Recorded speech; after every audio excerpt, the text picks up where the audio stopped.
आशीष जी, स्वागत है आपका। Good morning. और सबसे पहले शुरुआत उन्हीं अलर्ट्स के साथ करते हैं जहां पर ज्यादा लोगों के पैसे लगते हैं लॉन्ग पोजीशन पर। बताएं कौन से स्टॉक्स हैं जहां तेजी की तरफ पोजीशन फंसी हुई है और जो अब से लेकर एक्सपायरी तक थोड़ा मामला गड़बड़ कर सकते हैं, नीचे जा सकते हैं। Anil ji, thank you, good morning. Anil ji, एक तो परपेचुअल कैंडिडेट है, वो तो मुझे ऐसे लग रहा है अनिल जी कई महीनों से उसको लगता है कि मतलब एक्सपायरी आती क्यों है मंथली। तो अनिल जी पहला कैंडिडेट तो फॉर श्योर टाटा पावर है। टाटा पावर तो अनिल जी मतलब अब तो ऐसा लग रहा है मुझे कि वो जो ऊपर वालों को तो छोड़ दो, जो बीच बीच में 210 होता है, 5 होता है, लिथियम थीम भी आ गया, ईवी थीम भी आ गया, पावर थीम भी आ गया, सारे थीम्स निकल गए, मार्केट के थीम निकल गए और नए लोग आ जाते हैं कि नहीं नहीं ये पुराने वाले तो समझदार नहीं थे जिन्होंने ऊपर लिया। अब टाइम आ गया, मतलब टाइम करेक्शन भी हो गई है, प्राइस करेक्शन भी हो गई है। वो 205-10 वाले को भी एग्जिट नहीं मिलता अनिल जी इसमें, और अब तो 200 के नीचे जिस तरह से खड़ा हो गया तो अनिल जी मतलब अनिल जी देखिए, अच्छे स्टॉक में ना ये ध्यान बहुत जरूर रखना होता है। आप सारे जो वेल्थ क्रिएशन आइडियाज कर रहे हैं, ऐसे ही स्टॉक्स में जो अच्छे वाले में मतलब कभी कभी ऐसा हो जाता है कि ऐसा नीजक रिएक्शन आता है कि वो जो होता है ना, इतने टाइम की पेशेंस का बांध टूट जाता है। तो मुझे उस चीज से बस ये होता है नहीं जी, तेजी मंदी की बात नहीं है। इन स्टॉक्स में अपने को ध्यान रखना है कि मेरे पास होना नहीं चाहिए एज ए ट्रेडिंग पोजीशन। शायद इसमें पैसे बन जाएं, लेकिन वो शायद के चांसेस बहुत कम है, और अगर चले गए तो बहुत ज्यादा जाते हैं, जो कि पिछले कई महीनों से ये कैंडिडेट है। एक दूसरा कैंडिडेट है अनिल जी, जो मैंने इस बार पहले ही आपको मतलब इस हफ्ते में पहले ही कर दिया था, और वो सीएलएसए की रिपोर्ट आने के बाद एक बाउंस बैक भी आया।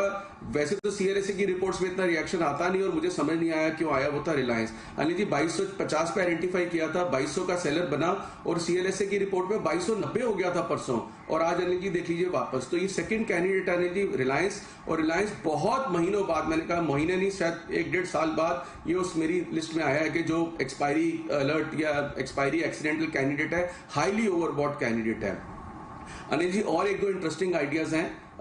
एक तो अनिल जी जो एक नया स्टॉक आया है, जो मुझे पसंद भी है, तो मतलब ये नहीं कि पसंद है तो नीचे नहीं जा सकता, या इन लेवल पे जो बार बार बात करते थे अनिल जी, एसबीआई की। एसबीआई हर बार Anil ji Adani fiasco, market fiasco, overall dips में 510, 15, 20 से वापस हमेशा घूमता था। इस बार अनिल जी क्लोजर टू एक्सपायरी जो 521-22 का तोड़ा है ये जो लेवल, तो अनिल जी एसबीआई भी एक्सपायरी एक्सीडेंटल कैंडिडेट बन गया, और ये बड़ा सबड्यूड लग रहा है। चौथा कैंडिडेट अनिल जी वेदांता, और अनिल जी दो यूजुअल कैंडिडेट्स हो रहे हैं, आईईएक्स और एलएनटी हाउसिंग, एलएनटी फाइनेंस। सो अनिल जी ये तो आईईएक्स एलएनटी फाइनेंस तो आपको पता ही है, बीच में हर महीने पता नहीं क्यों बीच में से एक्सपर्ट आता है, कोई कॉर्पोरेट न्यूज आ जाती है, लेकिन इनमें आनी जानी कुछ नहीं है, और मतलब वो फंस जाते हैं। बट ये तो 4 कैंडिडेट है अनिल जी, रिलायंस, वेदांता, स्टेट बैंक और टाटा पावर, ये बड़े स्टॉक्स के अंदर हैं। तो और अनिल जी मार्केट में भी मुझे अगर ये ऐसे कैंडिडेट्स इस बार एक्सपायरी अलर्ट में हैं, और बाकी भी अगर मैं लार्ज कैप्स को देखूं, एक एलएनटी वगैरह को छोड़ के किसी में कोई मीनिंगफुल रिकवरी या कुछ नहीं है। एक आधी कोई स्टॉक होगा, कोई मारुति या नहीं मतलब इररेलेवेंट सा होगा जिसमें पार्टिसिपेशन बहुत कम होगी।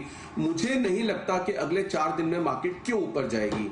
मतलब डाउ के चलते या ग्लोबल मार्केट के चलते अगर कोई गैप अप भी हो जाए, तो मुझे लगता है अनिल जी अगर ये स्टॉक्स नहीं चलने तो वो क्यों जाएगी। तो ये 4 दिन अनिल जी निकालने थोड़े से भारी पड़ सकते हैं, या मतलब जो बुल्स हैं वो विश एंड प्रे कर सकते हैं कि यार कोई खराब न्यूज ना आए। तो अनिल जी ये एक्सपायरी अलर्ट है और इनसे बच के रहना चाहिए। तो सारे Tata power, Reliance, SBI, Vedanta, IEX, ये है वो स्टॉक्स जो एक्सपायरी अलर्ट के तौर पर। लॉन्ग साइड पर कोई भी ऐसा, शॉर्ट साइड पर कोई भी ऐसा स्टॉक नहीं है जो बड़ी शॉर्ट कवरिंग दिखा दे या जहां पर तेजी हो जाए, राइट सर?